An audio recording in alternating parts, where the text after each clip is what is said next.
cuti umum besok di Negeri Sembilan.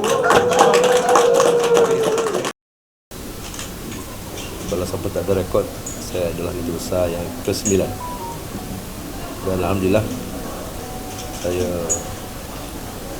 mengucapkan kesyukuran dan berterima kasih pada Beliau Yang Maha Mulia Tuanku Yang Di-Pertuan Besar Negeri Sembilan, Tengku Muhfiz, atas perkenan baginda melantik saya selaku Menteri Besar Negeri Sembilan.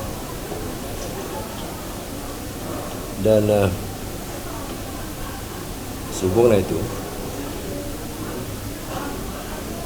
yang Beliau Maha Mulia Tengku Muhfiz juga telah berkenan.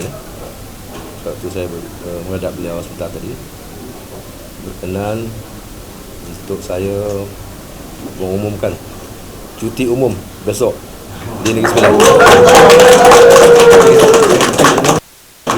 Cuti peristiwa 3 bulan. pada hari Isnin, Isnin 3 bulan. Isnin 3 bulan. Dan ini untuk bagi penghargaan kepada rakyat Negeri Sembilan, semua pihak yang telah bertunggu lumus menjalankan proses demokrasi pilihan raya di Negeri Sembilan.